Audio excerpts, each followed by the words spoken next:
Yeah, no, I think the pace was there. I think we just didn't optimize the sessions. Q2 onwards, basically.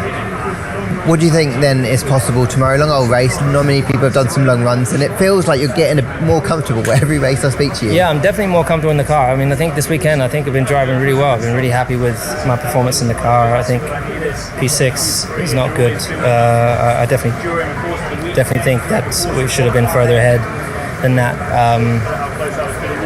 But it was just all about tire temp today, and it is every week, pretty much.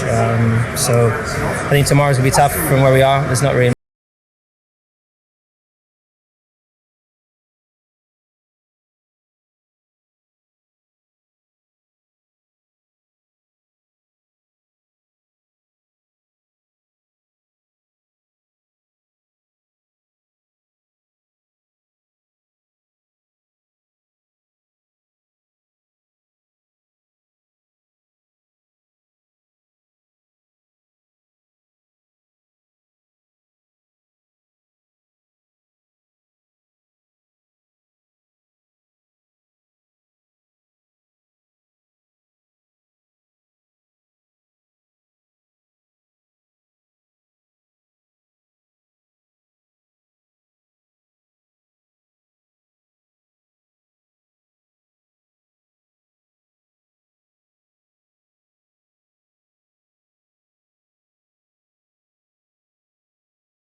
They react, they demand precision. Ferrari's system, however, failed to synchronize tire warm-up with Hamilton's push laps. During the final stages of qualifying, waiting behind a train of cars at the end of the pit lane, the SF25 lost 5 to 6 degrees of heat. To the untrained eye, that sounds minor. But to a driver like Hamilton, it's the difference between grip and slide, between confidence and chaos. Once the tires cool, the compound hardens, and no amount of driving brilliance can bring them back. The irony was painful.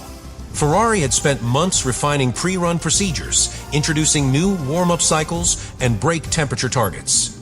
But under the floodlights of Marina Bay, theory collapsed. The placement of the Ferrari garage at the far end of the pit lane, a detail no one had questioned, suddenly became a strategic flaw. Mercedes, positioned at the front, launched first. Their tires stayed alive, their grips stayed real. Ferrari, meanwhile, idled in silence, waiting for space to clear, watching their advantage evaporate degree by degree.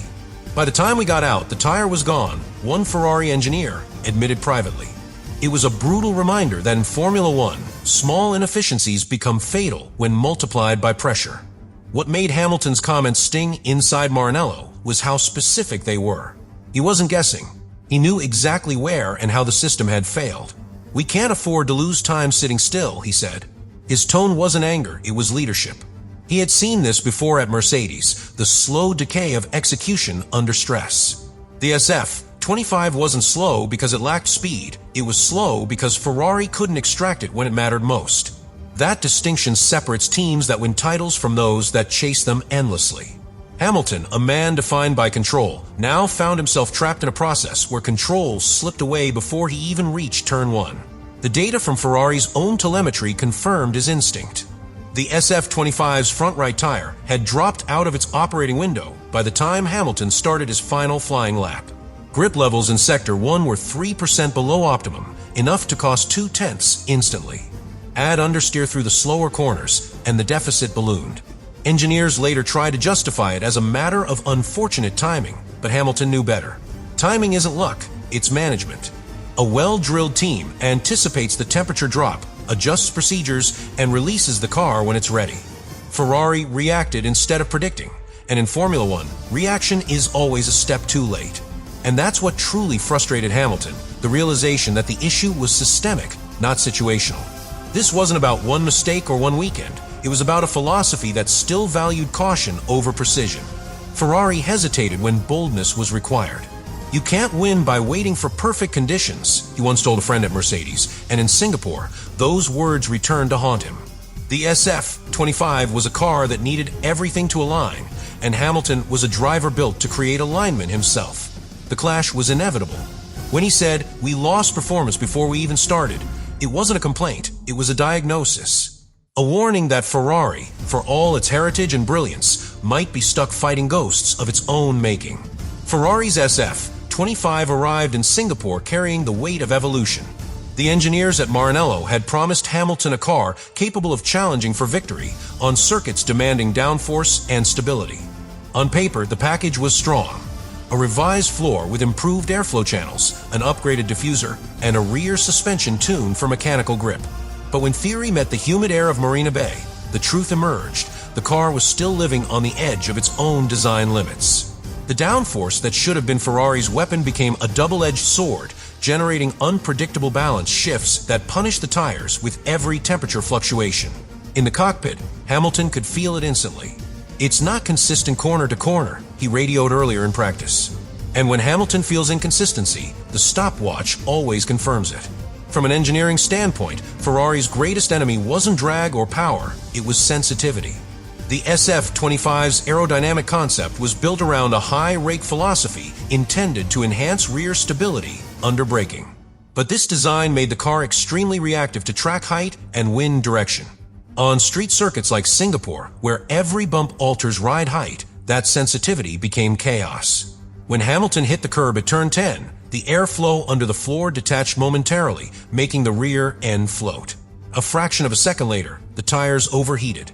Multiply that by 23 corners, and the cumulative damage was irreversible. The SF25 wasn't misbehaving, it was overreacting. For a driver who thrives on feedback, that unpredictability felt like betrayal. Inside Ferrari's control room, data screens glowed with contradictions. One lap showed perfect balance, the next revealed massive front-end understeer. Engineers debated adjustments in real time, front wing angle, suspension stiffness, brake migration, all trying to calm a car that refused to obey logic. The problem wasn't lack of effort, it was lack of harmony. Hamilton's setup leaned toward higher downforce to protect the tires through long corners, while Leclerc opted for a lighter rear to chase straight-line speed. On circuits with long straights, that difference might have been small. But in Singapore, it split Ferrari's strategy in two. Hamilton's car felt heavier, slower on the straights, and yet still unstable through the slow speed turns. He had the worst of both worlds, drag without traction. Hamilton's patience throughout the weekend became its own form of discipline. He didn't shout, didn't demand immediate overhauls. Instead, he spoke in detail, lap by lap, corner by corner, data point by data point. Entry phases unstable, exit phase snapping. Rear not planting mid-corner, he repeated to Riccardo Adami after FP3. Those weren't complaints, they were surgical observations. That's how top drivers communicate, with precision that engineers can translate into action. But even with that clarity, the SF-25 remained volatile. The team tried incremental changes, adjusting the anti-roll bar, modifying brake balance, altering tire pressures, but nothing bridged the gap between Hamilton's feel and the numbers on the telemetry. The car didn't respond to logic because its core design resisted it. The root of the instability lay deep in the geometry of the suspension. Ferrari's decision to switch to a front pull rod configuration for 2025 was ambitious. The idea was to lower the center of gravity and improve aerodynamic flow under the nose. Yet in practice, this layout made mechanical grip harder to control on uneven circuits. The suspension arms, positioned at a steeper angle, transmitted load changes too abruptly, unsettling the tires during transitions. On smoother tracks like Suzuka or Barcelona, the advantage was visible.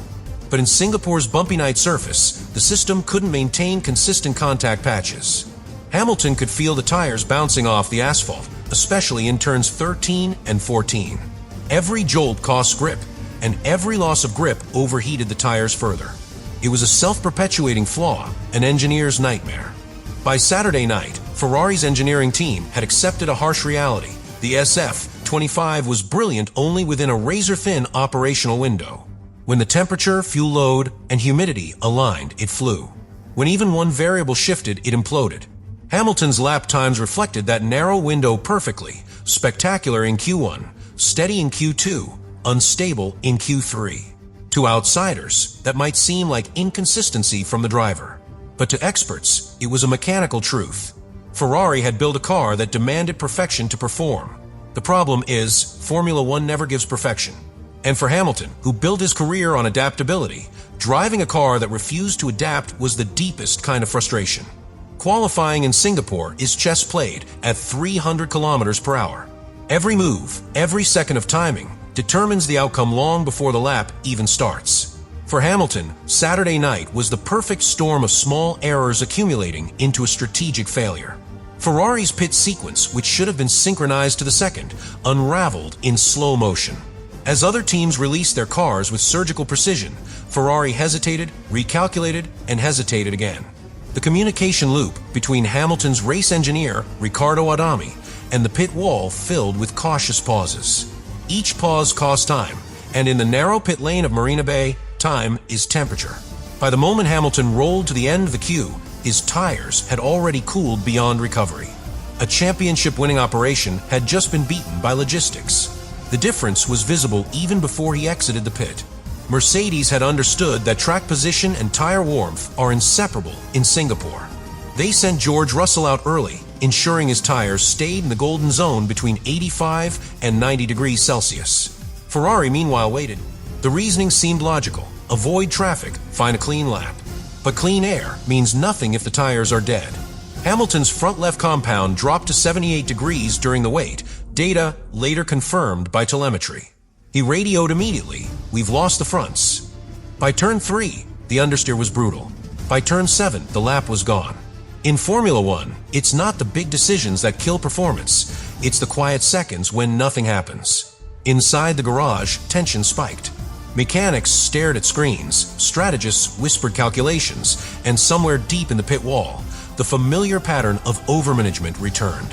Ferrari, a team that once conquered by instinct and aggression, now feared mistakes more than they pursued success. That fear manifests in hesitation. They waited for the right moment, while the right moment passed. Hamilton knew it. You could hear it in his post-session tone, controlled but burning underneath. The plan didn't optimize the session, he said. It was a diplomatic way of saying the strategy was flawed from the first second. Ferrari had all the data but none of the rhythm.